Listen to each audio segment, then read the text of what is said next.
Maths one की पूरे problem करना है सॉल्व, मैथ्स वन में करना है स्कोर। सो आज अपन यहाँ पे डिस्कस करने जा रहे हैं पूरे फॉर्मूलेस, पूरे चैप्टर्स के इंपॉर्टेंट क्वेश्चंस, पूरी मैथ स्ट्रेटेजीज। सो आप मेरे साथ पूरे एंड तक बने रहेंगे।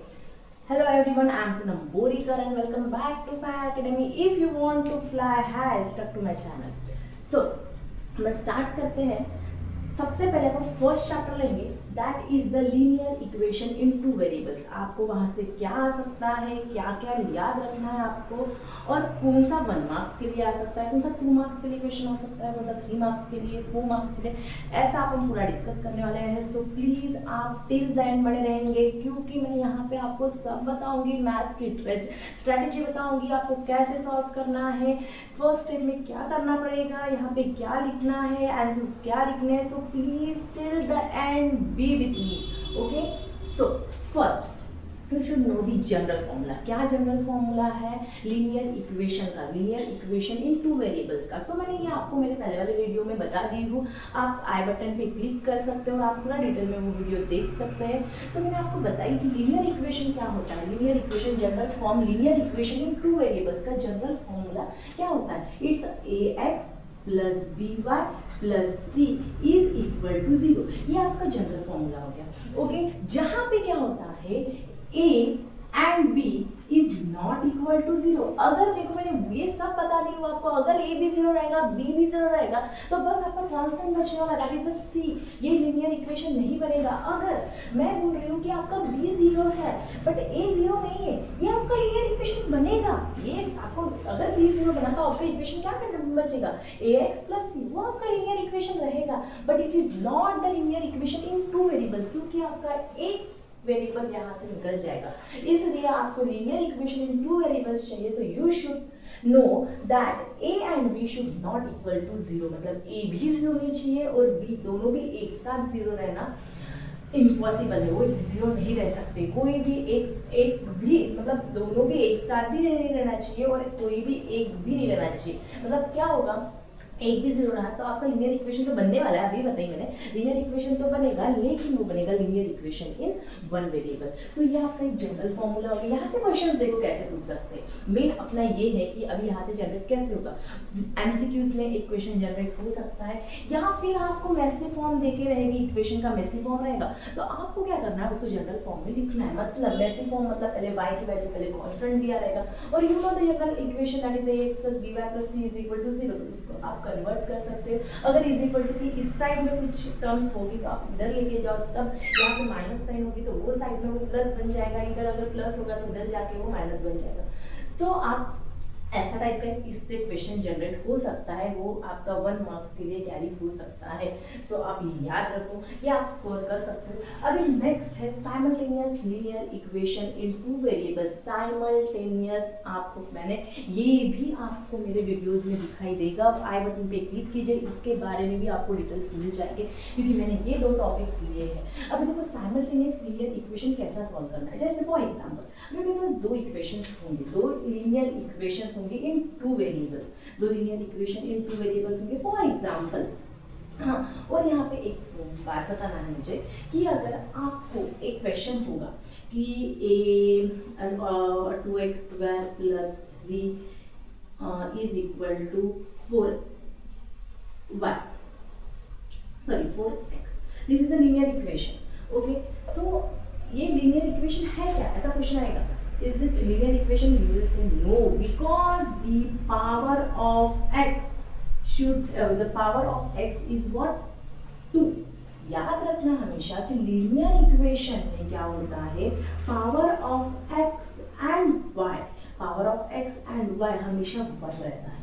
ये अच्छे से याद रखो, इसका पावर हमेशा 1 रहता है। हाईएस्ट पावर बोलो या फिर डिग्री बोलो तो हमेशा 1 रहना चाहिए। अगर 1 से ज़्यादा है, मतलब 2 है या 3, it is not a linear equation.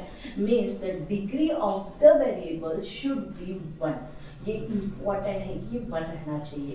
If it is 2, you know it is a quadratic equation, 1 होगा तभी वो लीनियर इक्वेशन होगा, ये एक याद रखना, okay.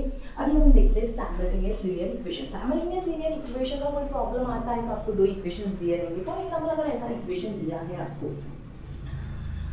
2x plus 3y is equal to 4 and 3x plus 4y is equal to 5। अभी इसको सॉल्व करना है आपको, तो आप कैसे करोगे? सबसे पहले इक्वेशन को क्या करना पड़ता है, आपको कोएफिशिएंट्स को इक्वल करना पड़ता है। अभी आपको कोएफिशिएंट क्या होगा, x के सामने जो भी नंबर रहता है ये क्या है, कोएफिशिएंट ऑफ x। ये भी कोएफिशिएंट, ये इक्वेशन का ये कोएफिशिएंट ऑफ x हो गया, ये कोएफिशिएंट ऑफ y है। मतलब आपको क्या करना पड़ता है, कोई भी एक कोएफिशिएंट को इक्वल करो, मतलब x का ले लोगे तो इसके x को और इसके x के कोएफिशिएंट को इक्वेट करना पड़ेगा आपको। फॉर एग्जांपल अगर आप इन दोनों को करना चाहते हो तो इसको 3 से मल्टीप्लाई करना पड़ेगा, 3 2 6 होगा। अगर इसको करना चाहते हो तो इसको 2 से मल्टीप्लाई, बस यही नंबर को नहीं तो इसके साथ भी मल्टीप्लाई करना पड़ेगा 3 का, और इसके साथ भी, इसका भी इसके साथ भी मल्टीप्लाई करना पड़ेगा, इसके साथ भी और सबके साथ मल्टीप्लाई। इसके बाद क्या होने वाला है, जब आप फर्स्ट क्या करने वाले हैं, कोएफिशिएंट इक्वेट करोगे। कोएफिशिएंट देखो, बहुत अच्छे से ध्यान दो, पहले कोएफिशिएंट को आप इक्वेट करोगे। अगर कोएफिशिएंट को इक्वेट किए उसके बाद क्या होने वाला है, अगर कोएफिशिएंट इक्वेट होने के बाद आप क्या करना, कोएफिशिएंट इक्वेट करने के बाद वेरिएबल्स के साइन को चेक करो। साइन, वेरिएबल्स के साइन को हमेशा चेक करना। अगर वेरिएबल्स की साइन इंपॉर्टेंट है, अगर वेरिएबल्स की साइन मतलब जैसे यहाँ पे देखो ये x की वेरिएबल, ये x का वेरिएबल, इनके सामने साइन क्या रहेगी, पॉजिटिव। कुछ साइन नहीं मतलब पॉजिटिव, इनके सामने भी पॉजिटिव। अगर अपोजिट, अभी ये दोनों भी इक्वल साइन है, ओके, अगर अपोजिट साइन है तो आपको एडिंग करना है। अगर आपका साइन क्या है, इक्वल है, तो आपको सब्ट्रैक्ट करना पड़ेगा। ये मेन याद रखो, बहुत इंपॉर्टेंट है। सबसे पहले कोएफिशिएंट को इक्वेट करो, वर्कआउट करना कौन से इसमें, जब आप साइमल्टेनियसली इक्वेशन को सॉल्व कर रहे हो तब कोएफिशिएंट को इक्वेट करना। You have to observe the variables, after that check the sign, sign अगर opposite है, if the sign is opposite then add that both equation, if the sign is equal then subtract that both equation। फिर आपको क्या मिलने वाला है, x and y की value. पहले x की वैल्यू मिलेगी, फिर कोई भी इक्वेशन में पुट करो तो आप x की वैल्यू पुट करोगे तो आपको y की वैल्यू मिलेगी, and this is the required solution. ये आपका क्या रहेगा, रिक्वायर्ड सॉल्यूशन रहेगा। मतलब साइमल्टेनियस इक्वेशन को इस तरह से आपको सॉल्व करना पड़ेगा, दो इक्वेशन को। ओके, ये स्टेप्स याद रखो। फिर उसके बाद और मुझे साइमल्टेनियस में ही आपको बताना है, मैं यहाँ पे बताऊंगी। ओके, ये इतना समझ गया, I will run this. Okay, अभी ये हो गया कि कोएफिशिएंट को इक्वेट करना। अभी कभी कभी क्या होता है, ऐसा ही रहेगा आपका साइमल्टेनियस इक्वेशन, लेकिन क्या होता है देखो, कभी इस टाइप से आ जाता है। मतलब जैसे मैं यहाँ पे लिख रही हूँ ax plus by is equal to c, one ले ली, इक्वेशन 1 है। bx plus ay is equal to C, equation 2। अब ये इक्वेशन को ऑब्जर्व करने के बाद आपको क्या मतलब आपको क्या पता चल रहा है कि देखो कोएफिशिएंट क्या हो गए, इंटरचेंज हो गए। a का जो कोएफिशिएंट यहाँ, x का कोएफिशिएंट जो यहाँ पे था, नेक्स्ट इक्वेशन में y का कोएफिशिएंट बन गया, और y का कोएफिशिएंट जो b था फर्स्ट इक्वेशन में, वो ही क्या हुआ, सेकंड इक्वेशन में x का कोएफिशिएंट बन गया। मतलब यहाँ पे आप बोल सकते हो कि कोएफिशिएंट क्या हो गए, इंटरचेंज हो गए। जब इंटरचेंज होते हैं, ऐसा कुछ दिखता है, तो आप मल्टीप्लाई कोएफिशिएंट को इक्वेट करने के पीछे मत भागो। सबसे पहले क्या करना है, दोनों भी इक्वेशन को ऐड कर दो। फर्स्ट स्टेप में ऐड करो एक इक्वेशन में, ओके। फिर सेकंड में क्या करना है, आपको सब्ट्रैक्ट करना है, फिर भी आपको एक इक्वेशन नहीं मिलेगा। ये दोनों को भी दो इक्वेशन, यहाँ से और एक इक्वेशन जनरेट होगा, जिसको भी इसको आपने a1 2 दे दिया तो मैं इसको 3 दे देती हूँ, इसको 4 दे देती हूँ। मतलब एडिंग से एक इक्वेशन जनरेट होने वाला है, सब्ट्रैक्टिंग से एक इक्वेशन जनरेट होने वाला है। फिर जाके आपको जैसे मैंने स्टेप बताई साइमल्टेनियसली कैसे सॉल्व करना है, फिर वही करना है कोएफिशिएंट को। फिर उसके बाद देखो कि कोएफिशिएंट को इक्वेट करना है क्या।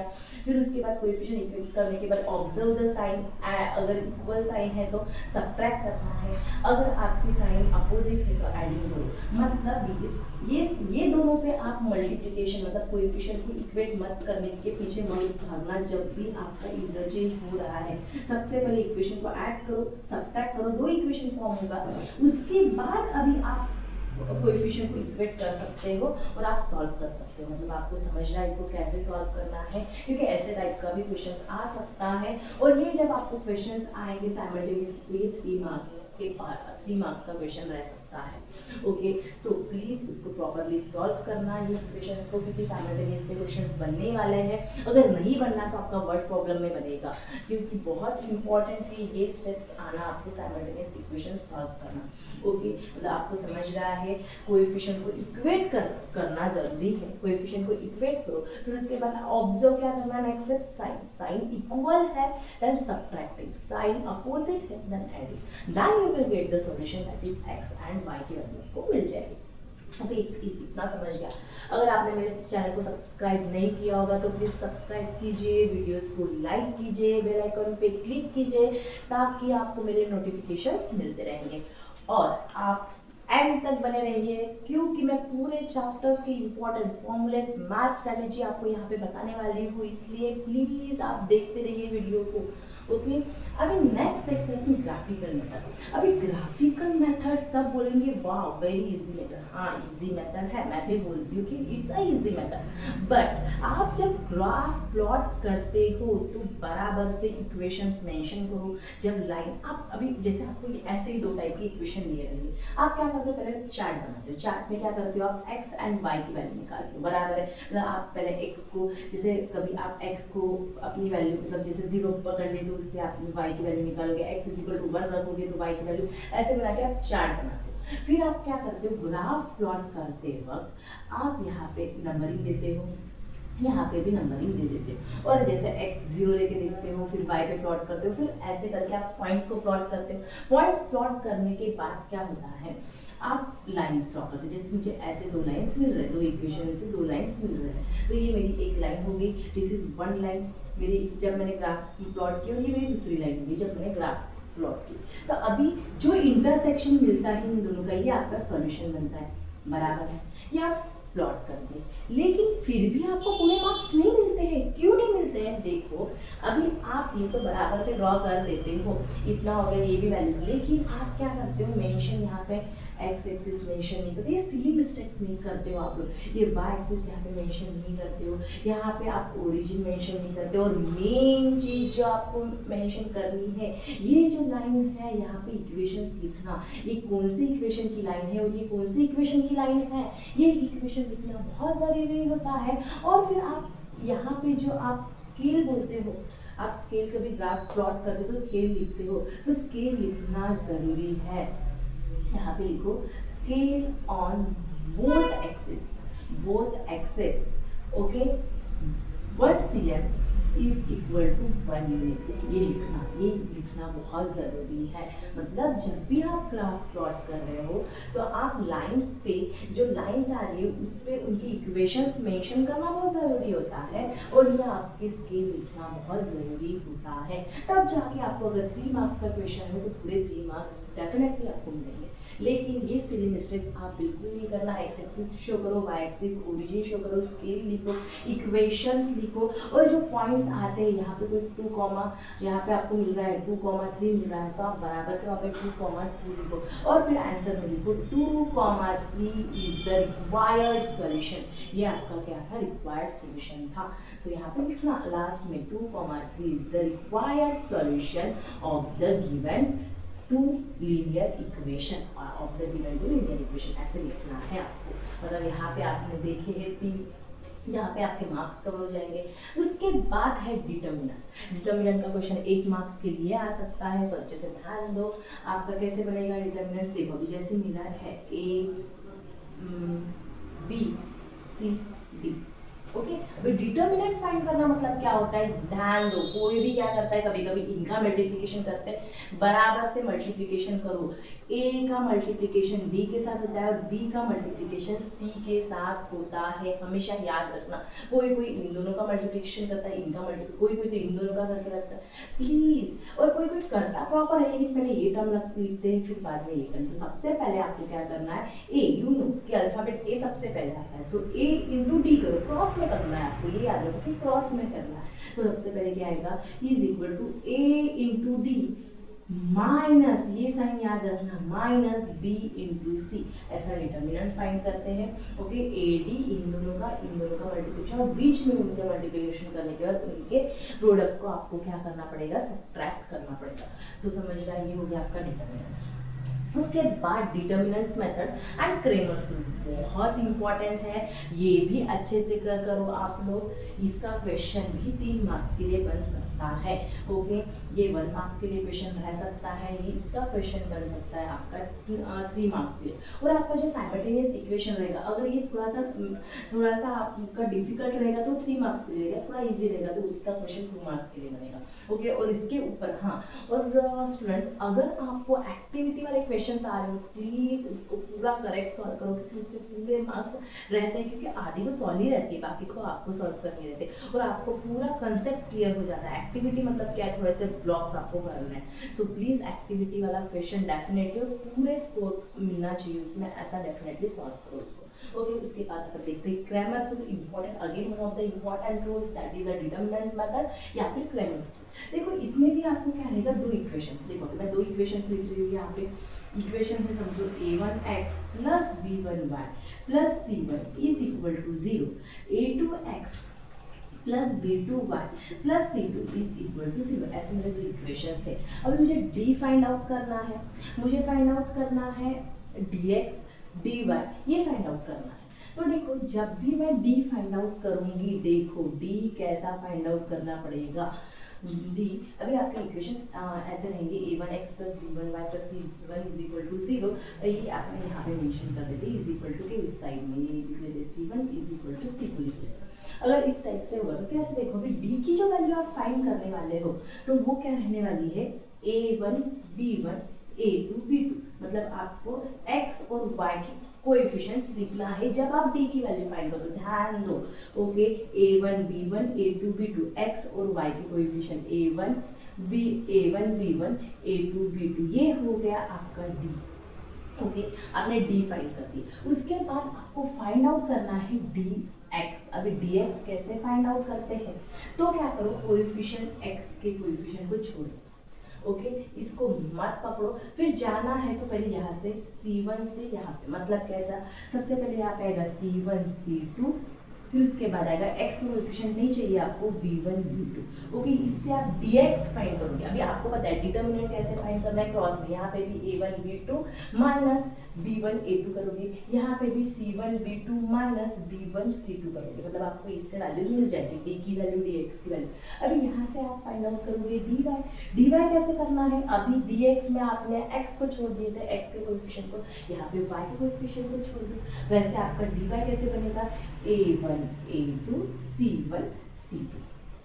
इतना समझा आपको। यहाँ पे भी dy की अगर वैल्यू फाइंड करेंगे तो मल्टीप्लाई करना है क्रॉस में a1 c2 minus c1 a2, ऐसे मल्टीप्लाई कर सकते हो। Now see, now we have to find out the value of x and you have to find the value of y, ये आपका सॉल्यूशन रहेगा। सो सी नाउ x की अगर आप वैल्यू फाइंड आउट करोगे, x इज इक्वल टू आएगा dx upon d, जो भी वैल्यू dx की आएगी यहाँ पे लिखो, value of d right here and divide it, then you will get the value of x.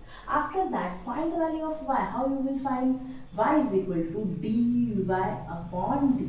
मतलब क्या करोगे, write the value of d here, write the dy here, d here and divide it, then you will get the value of y. Then this x and y are the solution of this equation, of this given equation. Okay, ये आपका solution बनेगा, मतलब आपको x की value मिलेगी। तो ये हो गया आपका क्रेमर्स रूल, इतना समझ गया। उसके बाद देखते हैं अपन मिसलेनियस प्रॉब्लम्स क्या रहेंगे।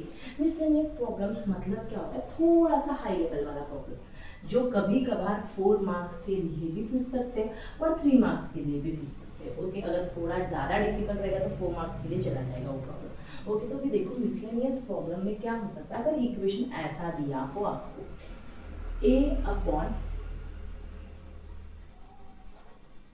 2 upon x plus 3 upon y is equal to 3.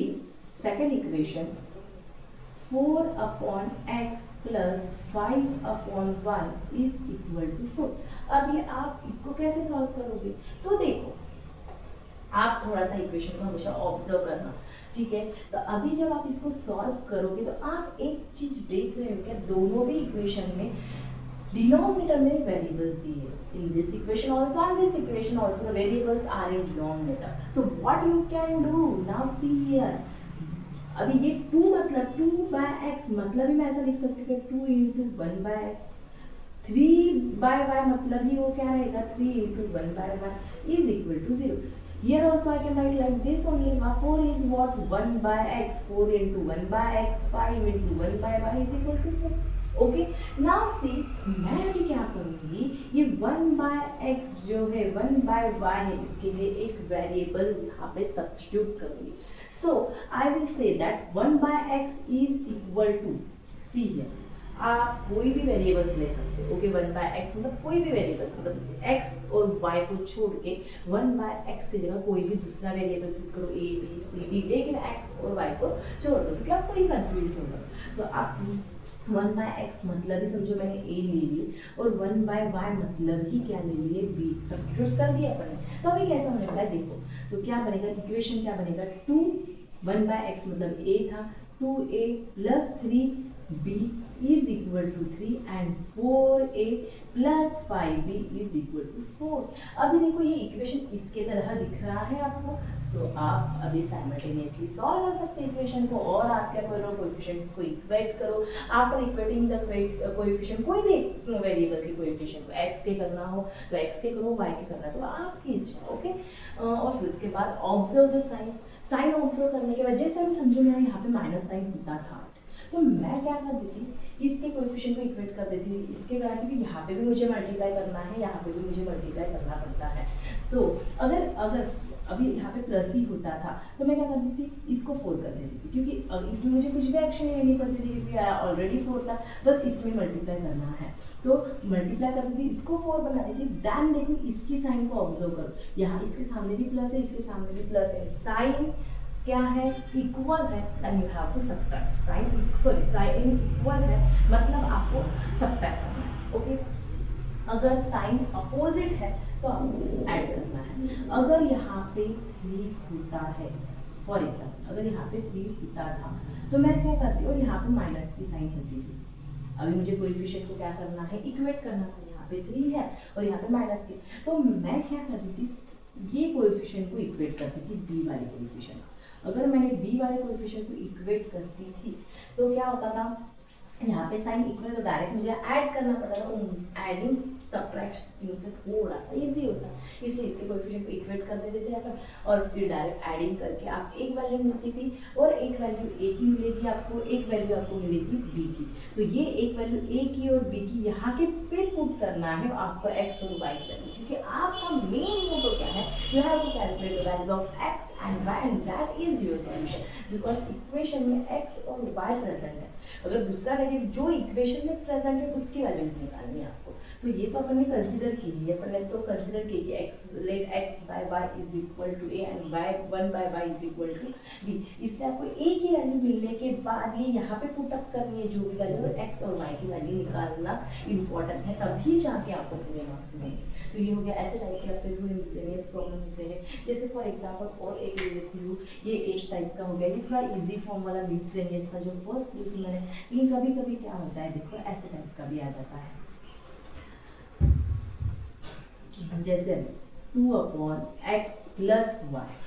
Okay, 2/x plus y is plus 3/x minus y is equal to 4. 4/x plus y plus 5/x minus y is equal to 6. ऐसा कुछ आ जाता है. तो आप क्या करोगे, तब क्या करना है आपको, 1/x plus y is equal to a put करना है. देखो ध्यान लो, 1/x plus y is equal to a put करना है, और वेरिएबल x और y नहीं है, दूसरा कोई वेरिएबल नहीं, इसलिए मैंने a ले ली, और 1/x minus y is equal to b. और यहाँ पे इक्वेशन बनेगा 2a plus 3b is equal to 4, 4a plus 5b is equal to 6.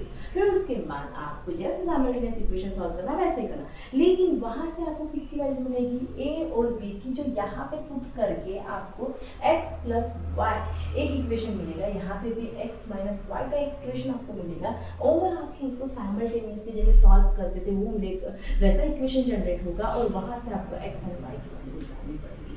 मतलब इसको भी आपको सॉल्व करना है। सो इसको आप सॉल्व करोगे तो वो क्वेश्चन बनेगा आपका 4 मार्क्स के लिए। ऐसे टाइप के जो क्वेश्चन आएंगे आपके 4 मार्क्स के लिए बन सकते हैं, थोड़ा डिफिकल्ट है बट। सो इसको ऐसे सॉल्व करो, वेरिएबल्स को पुट करके आपको वैल्यूज, पहले वो जो वेरिएबल आपने कंसिडर किया उसकी वैल्यूज मिलेगी, फिर उसके बाद आप यहाँ पे वो वैल्यूज को पुट करके एक्स और वाई की वैल्यूज निकालना है साइमल्टेनियसली इक्वेशन को सॉल्व करके। ओके, मतलब यहाँ पे आपको 2 बार इक्वेशन को साइमल्टेनियसली सॉल्व करना पड़ेगा। समझ जाए, ये हो गया आपके मिसलेनियस प्रॉब्लम्स। अभी ये है आपके word problems. Word problems generate करते हैं hots. Okay, this hot videos मैंने डाली हूँ, आपको आई बटन पे क्लिक कीजिए और इसके रिलेटेड मैंने बहुत सारे क्वेश्चंस आपको बता दिए हैं जो आपके रहेंगे 4 मार्क्स के लिए। और वो this questions are the conceptual questions. So आप पूरे कंसेप्ट क्लियर होना चाहिए, जो यहाँ से यहाँ तक के जिनके कंसेप्ट क्लियर है they can solve this hots. So please इस पर फोकस करें, क्योंकि आउट ऑफ मिलने के लिए ये पूरे क्वेश्चन आना बहुत ज़रूरी है। सो प्लीज़ ये हो गया आपके चैप्टर 1 का पूरा revision.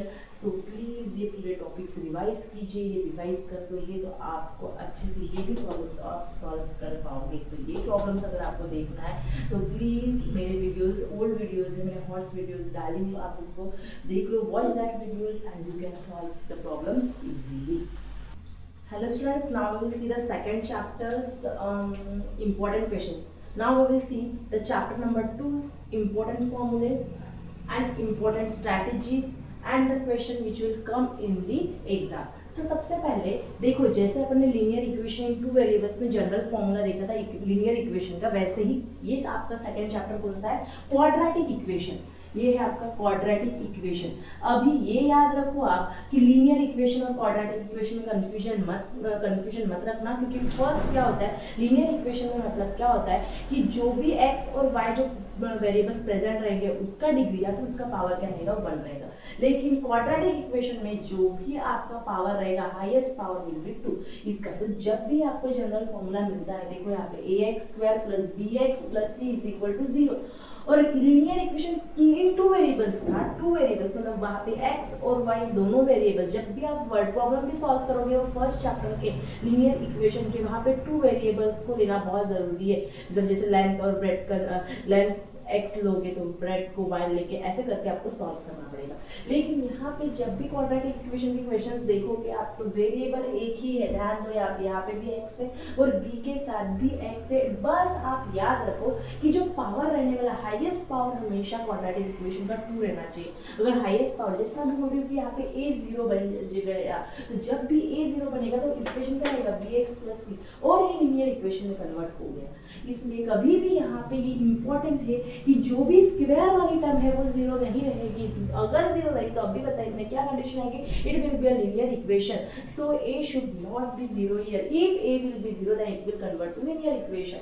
So see here, the coefficient of x² is a, coefficient of x is b, and here c is the constant. So observe that in this term and in this term there is only one variable, that is only the x. So याद रखो यहाँ पे 2 variables नहीं रहेगा, 1 variable रहेगा। और general formula ax² + bx + c = 0, where a should not equal to 0. Important, a should not equal to 0। अच्छे से कभी कभी एमसीक्यूज में भी पूछ सकते हैं कि a = 0, a is not equal to 0, a and b = 0, कुछ ऐसा पूछ सकते हैं आपको। तो a बिल्कुल 0 नहीं रहना चाहिए, एक बार का b 0 रहा तो चलेगा यहाँ पे, फिर भी क्वाड्रेटिक इक्वेशन देगा, because the highest power of the x is 2, so it will be the quadratic equation.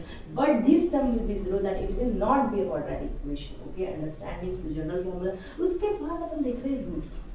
ये भी क्वेश्चंस आ सकता है। ये ऐसा हो सकता है कि चेक में आ गया तो 1 मार्क्स में decide this is the quadratic roots of the quadratic equation और नॉट, तो कभी 1 मार्क्स के लिए बन सकता है। और फिर कभी फाइंड आउट करने आए रूट्स तो वो 2 मार्क्स के लिए बन सकता है। सो देखो अभी यहाँ पे क्या करना है आपको, यहाँ पे क्या है, चेक करो कि x² + 5x - 6 मतलब x = -6 इसका रूट है या नहीं, ये चेक करना है। देखो इंपॉर्टेंट क्वेश्चन, ऐसे टाइप के भी क्वेश्चन आपको मतलब आ सकते हैं 1 मार्क्स के लिए या फिर 2 मार्क्स के लिए, मोस्टली 1 मार्क्स के लिए क्वेश्चन हो सकता है।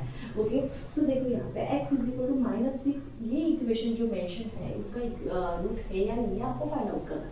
सो सी क्या करना है आपको, ये x की जगह इक्वेशन इक्वेशन को ये पूरी वैल्यूज पुट करो। पुट करने के बाद अगर 0 आ रहा है, see if you are getting 0 then x is equal to -6 is a root of this given quadratic equation, otherwise not. समझ रहा है? जब भी आप सॉल्व करोगे अगर आपको 0 मिल रहा है, 0 मिल रहा है मतलब दैट इज द रूट। उस अगर नहीं मिल रहा है मतलब कोई रूट नहीं रहेगा। जैसा कि मैं यहाँ पे -6 पुट करके देखती हूँ, -6 का स्क्वायर प्लस 5 इंटू -6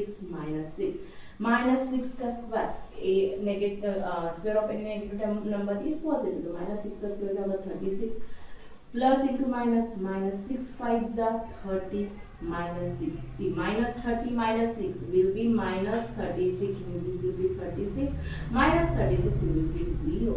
आपको 0 मिल रहा है, इसको ये जब वैल्यू यहाँ पे पुट कर रहे हो आपको 0 मिल रहा है, मतलब you can say that -6 is a root of given quadratic equation. ये क्वाड्रेटिक इक्वेशन जो मेंशन किया है उसका वो रूट है। इतना समझा। Now see the next, we will see the how to What is next topic? The solution of equation by factorizing method। अभी इक्वेशन दिया है उसके फैक्टर्स निकालने हैं आपको। देखो बहुत इंपॉर्टेंट, ये फैक्टर्स निकालना बहुत इंपॉर्टेंट है। जब भी आप फैक्टर्स निकालते हो सबसे पहले क्या करना है, कोएफिशिएंट ऑफ एक्स स्क्वायर को ऑब्जर्व करना। Always see the coefficient of x square. अगर कोएफिशिएंट ऑफ एक्स स्क्वायर 1 है, 1 रहेगा, नो टेंशन, कोई टेंशन नहीं, प्लीज बस ये नंबर को ऑब्जर्व करके आपको फैक्टर्स निकालना। If the coefficient of x square is not 1, अगर वो 1 नहीं है, नॉट 1, अगर कोई भी 1 नहीं है, 1 छोड़ कोई भी वैल्यू है, then you have to observe this number and this last number constant. वो कांस्टेंट को ऑब्जर्व करना पड़ेगा। ओके, बहुत important question, you should know how to factorize the quadratic equation, क्योंकि ये बस 10th के लिए इंपॉर्टेंट नहीं है, बिकॉज हायर स्टडीज के और लाइफ टाइम आपको याद रहना चाहिए कि कैसे क्वाड्रेटिक इक्वेशन को सॉल्व किया जाए। अगर आप क्वाड्रेटिक इक्वेशन को सॉल्व ही नहीं करना आ रहा है मतलब बहुत बड़ी बात है। इसलिए दिस क्वाड्रेटिक इक्वेशन को सॉल्व करना, कोई भी क्वाड्रेटिक इक्वेशन जो मिलता है उसको सॉल्व करना बाय द फैक्टराइजेशन मेथड बहुत इंपॉर्टेंट है। सो ये आप हमेशा के लिए याद रखो। देखो सबसे पहले कोएफिशिएंट को ऑब्जर्व करना है आपको। आपने कोएफिशिएंट को ऑब्जर्व करने के बाद यहाँ पे आपको 1 दिख रहा है क्या? 1 नहीं, मतलब 3 इंटू दिस कॉन्स्टेंट के साथ मल्टीप्लाई करो, 3 इंटू -10 क्या हो जाएगा? -30। और ये कोएफिशिएंट ऑफ x क्या है अभी आपका? -1। मतलब आपको क्या है, मल्टीप्लाई करने के बाद -30 मिलना चाहिए, एडिशन करने के बाद -1 मिलना चाहिए, एडिशन करने के बाद।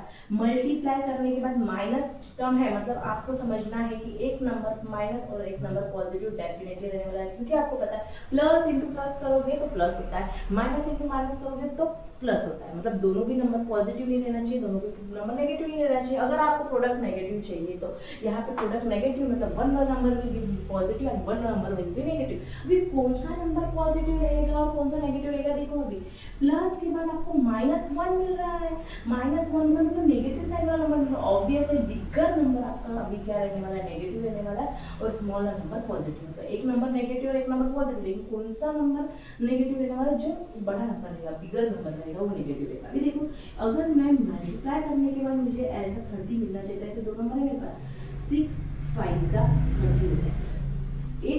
अभी 6 इंटू 5 करोगे तो +30 मिलेगा, दोनों को भी माइनस करोगे तो और +30, लेकिन मुझे -30 चाहिए। और यहाँ पे अपन ने देख लिया कि बिगर नंबर नेगेटिव रहेगा, मतलब -6 इंटू 5 ये आपका रहेगा। तो क्या बनेगा आपका? ये कैसे स्प्लिट होगा? ये -x को आपको स्प्लिट करना है, 3x² -6x plus 5x -10 is equal to 0।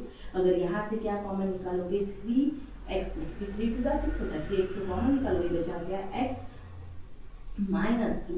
यहाँ से क्या कॉमन? देखो यहाँ पे माइनस है और ये ब्रैकेट में भी माइनस ही होना चाहिए इधर वाले, 10 के सामने माइनस है, मतलब अभी साइन को चेंज नहीं करना है, मतलब पॉजिटिव को ही बाहर निकालो, पॉजिटिव 5 2 10 होता है, मतलब 5 आता है यहाँ पे 5x।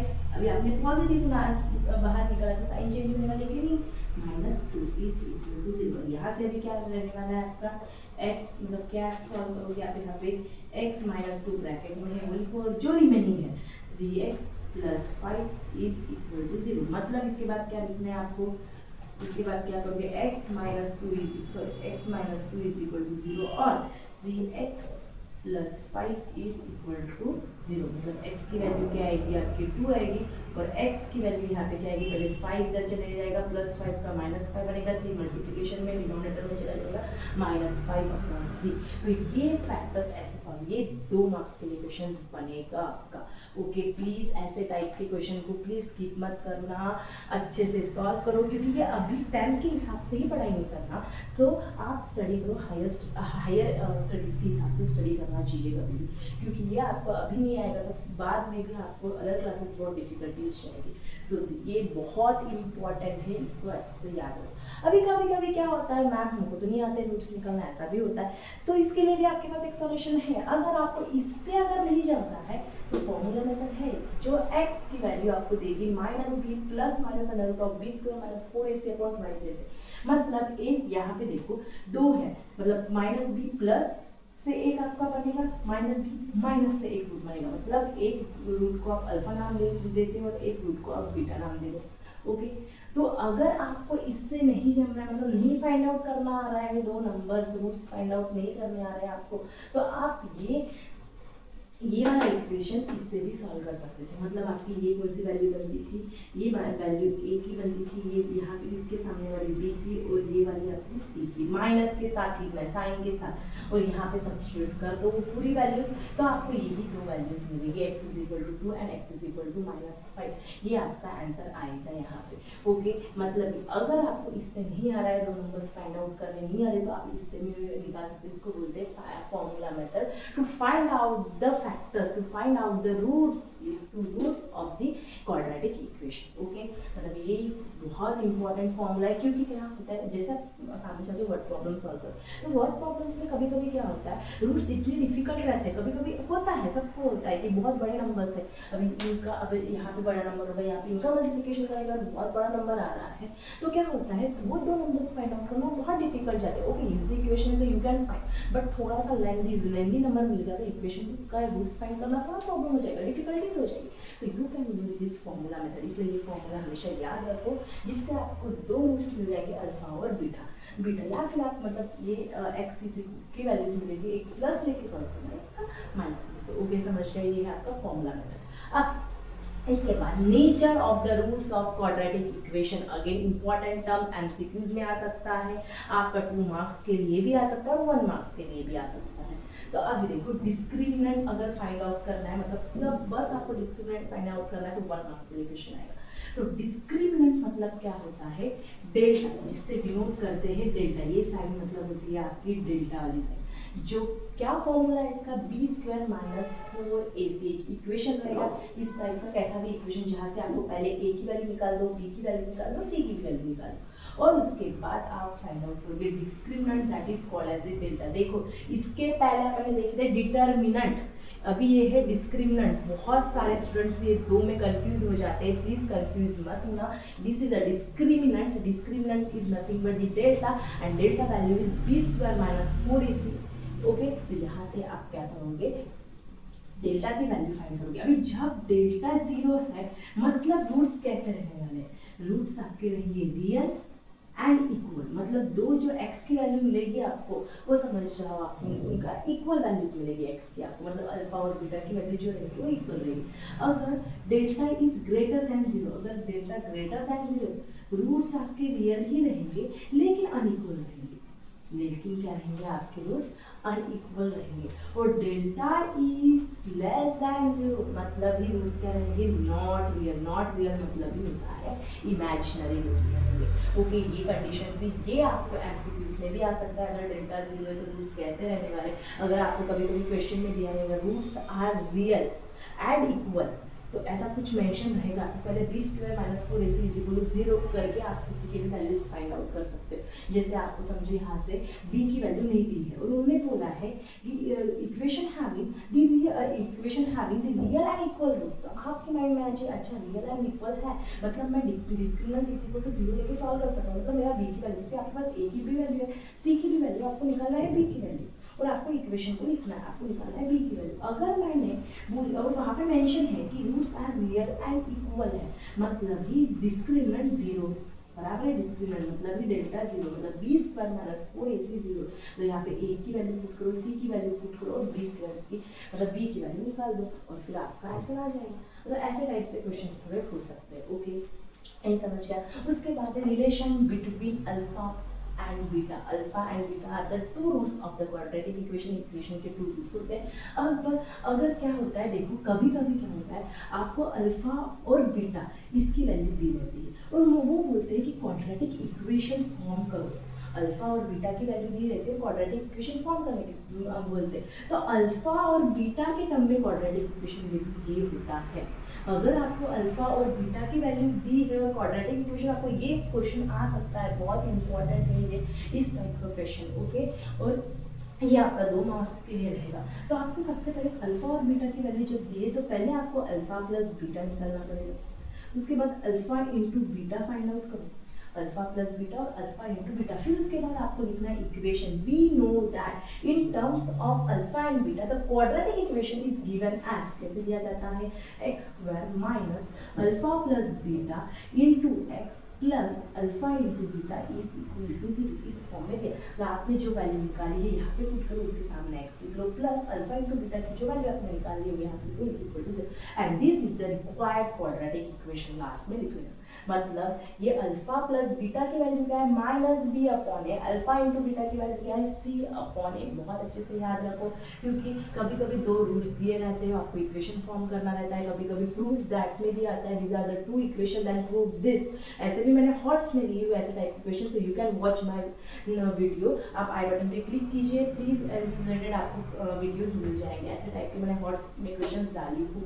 सो ये है आपका रिलेशन। तो ये रिलेशन याद रखो, इसके इंपॉर्टेंट क्वेश्चंस हो सकता है। उसके बाद है वर्ड प्रॉब्लम्स। अब वर्ड प्रॉब्लम्स भी पूरे वर्ड प्रॉब्लम्स आ सकते हैं हॉट्स।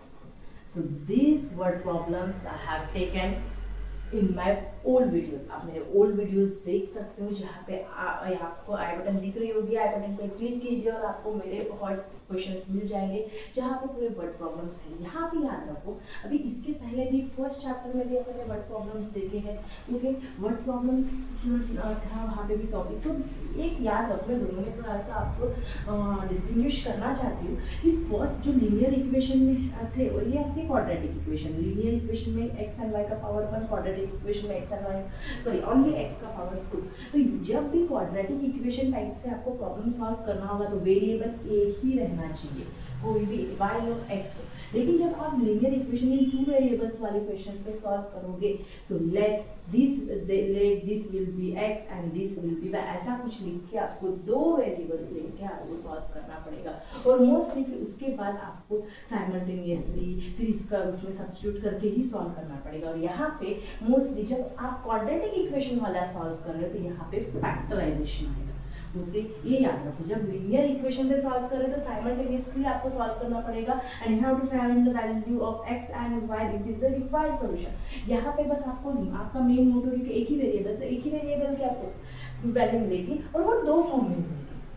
आपको वो 2 फॉर्म में मिलेगी, जैसे कभी -1 हो सकता है और x इज इक्वल टू 2 हो सकता है। लेकिन आपको दिया है कि this is the natural number है, लेकिन फिर x is equal to -1 is not a natural number, it is a integer, वो नेचुरल नंबर नहीं है। तो आपका ये ऐसा ही एप्लीकेबल नहीं होगा, वो कैंसिल आउट हो जाएगा और आपका एक ही नंबर बचेगा, x is equal to and this is the answer. फिर ये आपका आंसर लगेगा। मतलब ये याद रखो कि वर्ड प्रॉब्लम से मोस्टली हॉट्स जनरेट होते हैं। तो ये दोनों भी मैंने वीडियोस दे दी हुआ आपको इसके रिलेटेड। सो प्लीज मुझे ये बताना है कि लीनियर इक्वेशन इन 2 वेरिएबल्स रहेंगे तो x और y दोनों भी वेरिएबल्स लेके आप इक्वेशन को सॉल्व करो और साइमल्टेनियस इक्वेशन भी अच्छे से करके रखो, क्योंकि वर्ड प्रॉब्लम्स जो आपको सॉल्व करना है बाद में साइमल्टेनियसली सॉल्व करना है। और क्वाड्रेटिक इक्वेशन का जब भी चैप्टर आप करने जा रहे हो तो क्वाड्रेटिक इक्वेशंस अच्छे से फैक्टराइजेशन फैक्टर्स निकालना अच्छे से सॉल्व करो, जैसे ये बता रही। क्योंकि जब आप वर्ड प्रॉब्लम सॉल्व करोगे पूरा इक्वेशन बनाने के बाद एक आपको क्वाड्रेटिक इक्वेशन ही जनरेट होने वाला है। क्वाड्रेटिक इक्वेशन जनरेट होगा मतलब ही आपका वो आ जाएगा फैक्टराइजेशन।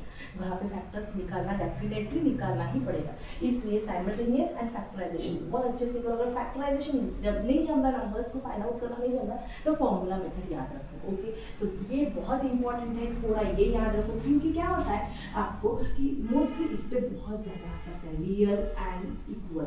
क्योंकि इसके रूट्स रियल एंड इक्वल है, मतलब B square minus 4ac is equal to 0 put कर दो और फिर आपको एक वैल्यू मिल जाएगी। ऐसे टाइप से हो सकता है। सो अच्छे से करो और ये इक्वेशन याद रखो, important equation X square minus alpha plus beta X plus alpha into beta is equal to 0, क्योंकि कभी दो रूट्स दिए रहते हैं और आपको find the required quadratic equation, आपको फाइंड करना रहता है क्वाड्रेटिक इक्वेशन, तो आप कर सकते हो। ओके, सो ये हो गया आपका पूरा सेकंड चैप्टर की रिवीजन। अभी अपन करते हैं थर्ड चैप्टर की रिवीजन। ये हो गया, अच्छे से देख लो, अच्छे से लिख के रखो, प्लीज एंड तक वीडियो के साथ बने रहो, क्योंकि अपने 2 चैप्टर हो गए और बाकी है अपने चैप्टर्स, तो पूरे चैप्टर्स कर लेते हैं।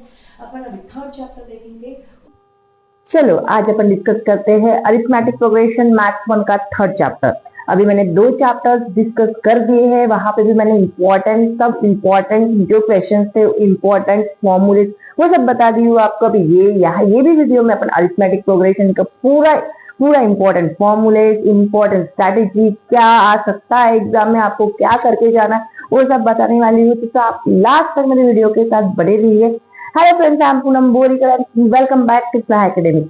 और आज पूरा का पूरा अपन चैप्टर नंबर 3 का पूरा डिस्कशन करेंगे, इसके साथ और चैप्टर्स लेंगे, रिवीजन होगी यहाँ पे। तो एंड तक आप मेरे वीडियो के साथ बने रहिए। अगर आपने मेरे चैनल को लाइक नहीं किया होगा, मेरे चैनल को सब्सक्राइब नहीं किया होगा, तो please subscribe my channel and click on the bell icon so that you will get my notification.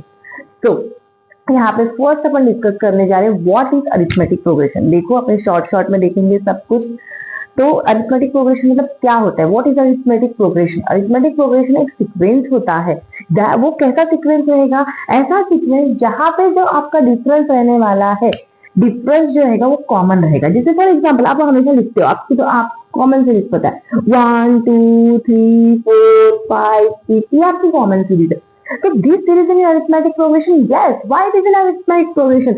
Because आप इन सबका डिफरेंस देखो, जो इनका डिफरेंस जो आने वाला है, जैसे मैं 2 - 1 करूंगी आई विल गेट 1, 3 - 2 करूंगी again I will get 1, 4 - 3 again I will get 1। मतलब बार बार जो डिफरेंस आ रहा है मेरा कॉमन आ रहा है। So if the sequence having the difference constant, then that series is called as the arithmetic progression। और ये अपना चैप्टर का नाम है अरिथमेटिक प्रोग्रेशन। ओके, तो देखो हमेशा याद रखो, आपकी जो भी अरिथमेटिक प्रोग्रेशन वाली मतलब सीरीज, आपको एग्जाम में क्वेश्चन क्या आ सकता है, check whether the sequence is in arithmetic progression और नॉट। ऐसा आएगा, सीक्वेंस दिया रहेगा और आपको चेकआउट करना है कि वो अरिथमेटिक प्रोग्रेशन है कि नहीं। जैसे फॉर एग्जाम्पल अब यहाँ पे 2 है, बाद में 4 है, after that here is 7, after that here is 9, after that here 10। तो आपको चेकआउट करना है कि ये अरिथमेटिक प्रोग्रेशन है कि नहीं। तो आप क्या करोगे, ये मेरा समझो फर्स्ट टर्म है, this is the second term, this is the third term, this is the fourth term and this is the fifth term. After that I will take the difference, t2 minus t1 I am getting 2, then t3 minus t2 getting 7 minus 4 3, then t4 minus t3, then I will get 2, again t5 minus t4 I will get 1, means 10 minus 9। तो क्या होने वाला है, जो आप difference देख रहे हो बार बार चेंज हो रहा है, difference is not constant. If the difference is not constant then this series is not in arithmetic progression. तो इस तरह से क्वेश्चन आ सकता है, that question can be of 1 marks के लिए हो सकता है। तो प्लीज आप ये अच्छे से कीजिए। मतलब अभी आपको क्या पता रहना चाहिए, जो T1 है आपका फर्स्ट टर्म रहने वाला है, T1 is the first term. ये T1 फर्स्ट टर्म जिसे आप A से भी डिनोट कर सकते हो, आप T1 बोलो या फिर A बोलो, that is nothing but your first term. After that D जो रहेगा वो कॉमन डिफरेंस मतलब जैसे आप ये निकाल रहे T2 minus T1, ये आपका डी देगा, डी मतलब आपका कॉमन डिफरेंस देगा। तो डी आप जब निकालोगे, अगर आपके सीरीज में कॉमन डिफरेंस मिल रहा है then that series will be in AC, that is in arithmetic progression. तो एन क्या होता है, आपका टर्म होता है, एंड टर्म आप बोलते हो, या फिर सॉरी एंड टर्म, ये नंबर ऑफ टर्म्स रहेंगे, कितने नंबर्स है उसमें। जैसे अभी यहाँ पे 1 2 3 4 5, तो ये आपका क्या हो गया, एन हो गया, मतलब 5 एन इज इक्वल टू 5, क्योंकि यहाँ पे 5 टर्म्स है। Tn बोलने के बाद देखो Tn और n में क्या डिफरेंस है, Tn is nothing but your last term, या आप बोल सकते हो इसको लास्ट टर्म, या फिर अगर मैं T10 लिख रही हूँ, T10 is nothing but 10th term, ये याद रखो। और एन ये टर्म, नंबर ऑफ टर्म, कितने नंबर्स हैं, जैसे 22 टर्म्स है मेरे, 22, तो मेरा एन क्या रहेगा, 22 रहेगा। तो ये याद रखो आप। तो T1 is the first term, D is the common difference, and n का इंडिकेट करता है कितने टर्म्स है वहां पे, how many terms are present in that series, and Tn is last term. अगर मैं T10 बोलूँ that is the 10th term, T9 बोलूँ तो 9th टर्म। तो दिस इज द ये आप टर्मिनोलॉजी समझ लीजिए। अभी देखो यहाँ पे जैसे एपी दिया है, अभी इन्होंने बोला है कि AP is nothing but, series कैसे लिखते हो आप, ए फर्स्ट टर्म आपका ए, मैंने अभी बताई T1 से डिनोट करो या फिर ए से डिनोट करो, आप कोई भी टर्म ले सकते हो। अगर यहाँ पे ए दिया है, जैसे मैंने अभी बोली, जैसे आपके अगर मैं 2 का टेबल ले रही हूँ, 2 1 जा 2, 2 2 जा 4, 2 3 जा 6, 2 4 जा 8, 2 5 जा 10। अभी ये दिस इज इन एपी और नॉट। तो सबसे पहले मेरा फर्स्ट टर्म मतलब मैं ए से करूँ या फिर T1 low, this is my T2, this is my T3, this is my T4 and this is my T5। अभी जब मैं D निकाल रही हूँ, D is nothing but what, क्या हो सकता है, second term minus first term लो, या फिर third term minus second term लो, या फिर fourth term minus third term लो, या फिर फिफ्थ टर्म माइनस फोर्थ। इनका जब आप डिफरेंस लोगे वो क्या रहना चाहिए, कॉमन रहना चाहिए। अगर जब मैं डिफरेंस निकाल रही हूँ तो मुझे 2 मिल रहा है, मतलब कॉमन डिफरेंस है, डिफरेंस है कांस्टेंट। ओके, अभी जैसे दिस इज ये मतलब कितने टर्म है यहाँ पे, 5 टर्म्स है, जिसमें n इज इक्वल टू 5। अगर मैं T4 की बात करूँ, T4 is my fourth term, ये फोर्थ रहेगा जो 8 है। तो ये समझ लिया। तो अभी यहाँ पे देखो जो मेरा अभी 2, अगर कभी कभी क्या होता है आपको कॉमन डिफरेंस दिया रहता है और फर्स्ट टर्म दी रहती है, फॉर्म द अरिथमेटिक प्रोग्रेशन, आपको सीरीज बनानी रहेगी। जैसे अभी मुझे दिया है कि my first term is 3 and my common difference is again 3, then this is B and this is A, then form the arithmetic progression, मतलब आप सीरीज फॉर्म करो एक। तो अगर मैं क्या करूंगी, A पहले लिखूंगी, फर्स्ट टर्म लिखते, फिर क्या दिया है देखो, A फर्स्ट टर्म, फिर A प्लस डी, इन्होंने डी दिया है, मतलब सेकेंड टर्म क्या होगा, A प्लस डी, मतलब 3 प्लस 3 दैट विल बी 6। फिर उसके बाद A plus twice D, A मेरा 3 है, 3 प्लस 2 इंटू डी, ये 2 इंटू 3 6, मतलब क्या आ जाएगा, 3 प्लस 6 9। तो ऐसे करके आप क्या करोगे, एपी बनाओगे, that is arithmetic progression, you will find out the series. तो ये समझ रहा है, ऐसा क्वेश्चन आ सकता है, मतलब ए दिया रहेगा, डी दिया रहेगा, सीरीज फाइंड करो, या फिर सीरीज दी रहेगी दिस इज इन एपी और नॉट, या फिर सीरीज दी रहेगी फाइंड आउट द डी, ऐसा रहेगा आपको। तो ऐसे क्वेश्चन इस पे बन सकते हैं। उसके बाद अभी ये हो गया आपका अरिथमेटिक प्रोग्रेशन, ये भी अपने टर्मिनोलॉजी देख ली। अभी next is what, nth term. nth term मतलब Tn, कभी कभी लास्ट टर्म फाइंड आउट करने के लिए आता है आपको कि व्हाट विल बी, तो n दिया रहेगा कि जैसे अभी जैसे फॉर एग्जांपल यहाँ पे Tn का फॉर्मूला क्या दिया है आपको, Tn is nothing but A is your first term, and मैंने अभी बताई नंबर ऑफ टर्म्स, कितने टर्म्स है, and D is the common difference. अभी आपको एक क्वेश्चन होगा, if the question is like this, first term is 4 and common difference DA is 4 and common difference is 6. Common difference is 6 and there are how many terms? There is terms 10. Then what? Find the Tn, means by find the last term. Last term क्या रहेगा, अभी last term तो 10th term रहेगा, T10 is your last term. ये T10 समझो आपको find करना है कि क्या रहेगा, तो आप क्या करोगे, T10 is equal to A plus n minus d, 10 minus 1 into d into d. तो see now A is what, 4 plus n minus 10 minus 1 is 9, 9 into D is 6, means 4 plus 9 6 is 54 is equal to 58, means your 10th term will be 58, this is your last term, this will be the 50th। ऐसा आ सकता है। यहाँ पे देखो, यहाँ पे question दिया है, how many 2 digit number divisible by 4। अभी जैसे 2 डिजिट नंबर कौन से रहेंगे, आपका 10 रहेगा, 11 रहेगा, 9 तो नहीं रहा, तो 1 डिजिट नंबर है। तो 2 डिजिट का स्टार्ट होगा, 10 से स्टार्ट होता है, n कहाँ पे होता है 2 डिजिट, 100 3 डिजिट स्टार्ट करता है, लेकिन आपका 2 डिजिट कहाँ पे एंड हो रहा है, 99 पे। अभी ये क्या बोल रहे हैं, 2 डिजिट डिविजिबल बाय 4। अभी ऐसे 2 डिजिट नंबर चाहिए जो इनकी सीरीज लेनी है आपको।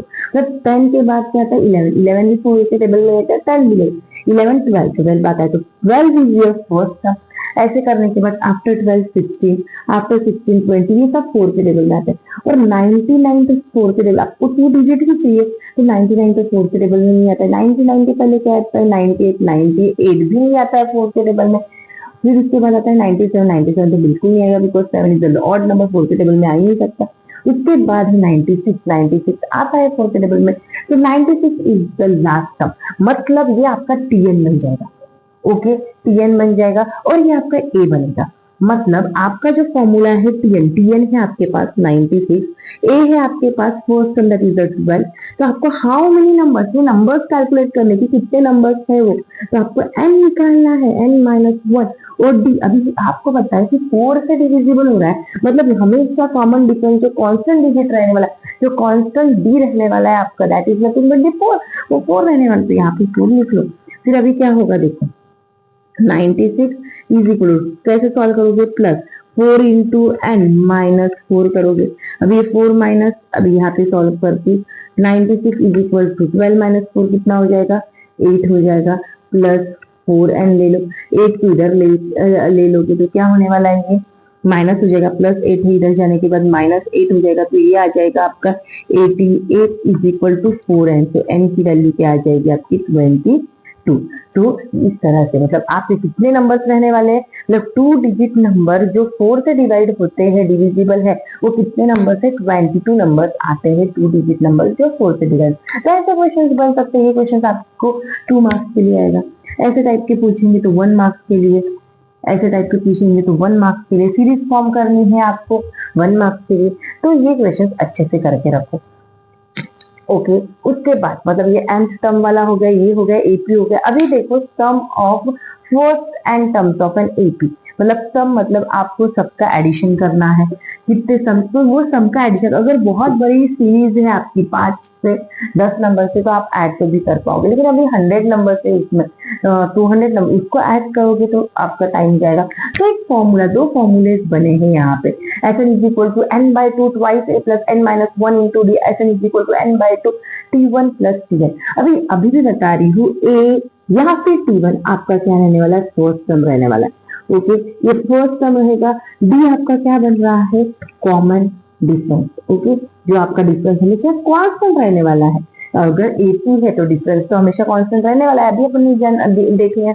तो फर्स्ट टर्म और ये कॉमन डिफरेंस, तो अगर आपके पास फर्स्ट टर्म है और कॉमन डिफरेंस है, तो कौन सा फॉर्मूला यूज करना है आपको, एसएन वाला, मतलब फर्स्ट वाला। एसएन का कौन सा फॉर्मूला, फर्स्ट फॉर्मूला, जहां पे आपका ए है और डी है। ये पता होने के बाद आप Sn is equal to n by 2 twice a plus n minus 1 into d, ये वाला यूज कर सकते हो।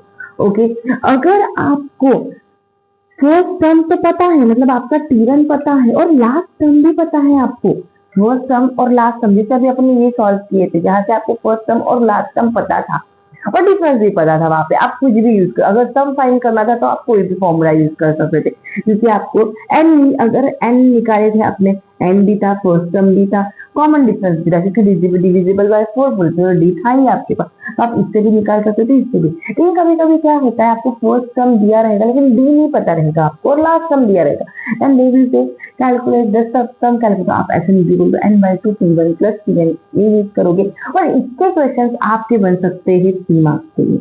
ओके, ये टाइप के एसएन के फॉर्मूलेज वाले क्वेश्चन 3 मार्क्स के लिए बनेंगे, ये वाले 2 मार्क्स के लिए बन सकते हैं, और ये जो आएगा वो 1 मार्क्स के लिए, और यहाँ से एप्लीकेशन जो बनेंगे वो बनते हैं 4 मार्क्स के। ओके, तो ये समझ में आ रहा है आपको सम के 2 फॉर्मूले से कैसे यूज करना है फॉर्मूले को। अभी बताइए, यहाँ से डी और ए है तो फर्स्ट फॉर्मूला यूज करो, लास्ट टर्म और आपका फर्स्ट टर्म है तो सेकंड फॉर्मूला यूज करो। Now see the application of an AP. Application मतलब इसका कहाँ पे कौन से इसमें यूज हो रहा है, मतलब आप कहाँ पे इसको यूज कर रहे हो, कब यूज करो, जो कोई वर्ड प्रॉब्लम है, वर्ड प्रॉब्लम्स में आप यूज करोगे, जब वर्ड प्रॉब्लम सॉल्व करोगे एपी के, तब आप वहां पे ये एप्लीकेशन कर सकते हो। अगर दिया रहता है कि ये ईयर में इंक्रीमेंट इतना है, 2010 में इंक्रीमेंट इतना हो रहा है, तो 2011 में भी इतना इंक्रीमेंट हो रहा है, और वहां पे इंक्रीमेंट सेम है तो डी दिया रहेगा, तो डी निकाल सकोगे आप। डी के बाद उसमें से आपको कितना टोटल मिल रहा है, मतलब आपको टोटल निकालना है, मतलब आपको ऐसे निकालना पड़ेगा। तो ऐसे करके कोई फॉर्मूलेज आएंगे आपके सैलरी वाले, मोस्टली यहाँ पे रहता है सैलरी प्रॉब्लम्स बहुत रहेंगे आपको। तो उसमें ये वाले प्रॉब्लम्स आप ये एपी से सॉल्व कर सकते हो, एप्लीकेशन में ये यूज कर सकते हो एपी का आप। तो जैसे ये ऐसे 3 टाइप के प्रॉब्लम आएंगे, वो रहेंगे आपके 4 मार्क्स के लिए। ओके, तो उसको अच्छे से करो। इस टाइप के जो प्रॉब्लम्स रहेंगे आपके, तो जो एप्लीकेशन जो वर्ड प्रॉब्लम्स रहेंगे वो 4 मार्क्स के लिए बनेंगे। तो इसके भी मैंने हॉट वीडियोस डाली, आप आई बटन पे क्लिक कीजिए, उसके भी कुछ आपका एपी के भी कुछ प्रॉब्लम्स है जो मैंने सॉल्व की हुआ आपको, तो आप वो वीडियो वॉच कर सकते हो। तो ये हो गया आपका कि क्या पूछेंगे और क्या नहीं। जितना भी मैंने आपको फर्स्ट, सेकंड और थर्ड चैप्टर बता रही हूँ, ये हॉट प्रॉब्लम है। जैसे ये वाला भी, इसमें भी वर्ड प्रॉब्लम्स में हॉट आ सकते हैं। तो देखो, फर्स्ट चैप्टर, सेकंड चैप्टर और थर्ड प्रॉब्लम में से चैप्टर में से बहुत से हॉट बन सकते हैं। तो ये चैप्टर्स को अच्छे से करो। फर्स्ट, सेकंड और थर्ड चैप्टर के हॉट प्रॉब्लम बहुत हाई लेवल के, अच्छे लेवल के बन सकते हैं। इसलिए ये 3 चैप्टर हॉट में रह सकते हैं। क्वेश्चन नंबर 4 मार्क्स के जो क्वेश्चन जनरेट होंगे वो फर्स्ट, सेकंड और थर्ड से ज्यादा हो सकते हैं। और इसमें आप एक ऐड कर सकते हो financial planning also. Financial planning में से भी क्वेश्चन इसमें बन सकते हैं। अगर आपने ये 3 चैप्टर को बहुत अच्छे से किया तो आपके हॉट के क्वेश्चन आउट ऑफ में बन जाएंगे। तो प्लीज अच्छे से करो। ये इतना ही है अरिथमेटिक प्रोग्रेशन में। बस आपको अरिथमेटिक प्रोग्रेशन का कंसेप्चुअली समझना पड़ेगा। 10th टर्म दिया है, फर्स्ट टर्म दिया है, डी दिया है, सीरीज कैसे बनेगी। और यहाँ पे जब वर्ड प्रॉब्लम आते हैं, अगर आपको टोटल सैलरी कैलकुलेट करना तो एसएन का फॉर्मूला यूज करो। अगर आपको दिया है कि हर साल अगर इंक्रीमेंट देगा, देखो डी की वैल्यू क्या हो सकती है आपकी, नेगेटिव भी हो सकती है, पॉजिटिव भी हो सकती है और जीरो भी हो सकती है। ओके, तो अभी क्या हो सकता है, डी कुछ भी रह सकता है, कांस्टेंट डिफरेंस रह सकता है। तो अभी देखो क्या हो रहा है, जब आपको सैलरी का कोई प्रॉब्लम आता है, वो बोल रहे हैं कि जैसे अभी 1000 थी और नेक्स्ट ईयर 1100 हो रही है, फिर उसके बाद 1200 हो रही है, इसके बाद 1300, मतलब आप देख रहे हो कि हर बार जो फर्स्ट बार 1000 थी समझो, फिर 1100 बन रही है सैलरी, फिर उसके बाद 1200 बन रही है, उसके बाद 1300। तो आप एग्जाम्पल ले रही है। ओके, आप बोलोगे मैम इसकी कब सैलरी कैसे रहेगी, this is the example. Okay, तो देखो एग्जाम्पल में तो जैसे अपने देख रहे हो यहाँ पे, तो डिफरेंस क्या दिख रहा है आपको, 100 का डिफरेंस दिख रहा है। ओके, तो डिफरेंस आपका हर बार कांस्टेंट है। लेकिन देखो ये आपका फर्स्ट ईयर का था, ये सेकेंड ईयर का था, लेकिन इंक्रीमेंट हो रहा है, तो आपका डी पॉजिटिव रहेगा यहाँ पे। ओके, पॉजिटिव रहेगा। लेकिन अगर ऐसी सैलरी है, पहले 1000 थी, फिर 900 बन रही है, फिर 800 बन रही है, फिर 700 बन रही, तो अभी यहाँ पे देखो, यहाँ पे भी डिफरेंस निकालोगे तो डिफरेंस हमेशा क्या कैसे निकालते हैं आप, T2 माइनस T1 से निकालते हैं। तो अगर T2 900 है, माइनस T1 करोगे तो 900 माइनस 1000 करोगे, आपको 100 मिलेगा। लेकिन बिगर नंबर का कोई सा साइन है, -1, तो आपका जो डिफरेंस बनने वाला है यहाँ पे नेगेटिव बनेगा। तो जब आपका डिफरेंस नेगेटिव आ रहा है तो आप पैनिक नहीं होना, अरे डिफरेंस तो नेगेटिव आ रहा है, no problem, because the difference can be negative, the difference can be positive, it can be zero. बस आपको क्या चाहिए, जो डी शुड बी कांस्टेंट, तभी उसको आप वो डी को कॉमन डिफरेंस बोल सकोगे, क्योंकि वो वैल्यू क्या रहती है, कांस्टेंट रहती है। तो ये समझ गया। आपको ये प्रॉब्लम जैसे हॉट के प्रॉब्लम आ रहे हैं, प्लीज ये 3 मैं अभी भी बता रही हूँ आपको। First chapter that is the linear equation in 2 variables, second chapter that is the quadratic equation and third chapter that is arithmetic progression. इसके वर्ड प्रॉब्लम, हॉट क्वेश्चन अच्छे से करो। अगर ये बन गए आपके प्रॉब्लम, तो आपके पूरे मार्क्स, मतलब 8 मार्क्स जो हॉट क्वेश्चन के होते हैं वो बन जाएंगे। ओके।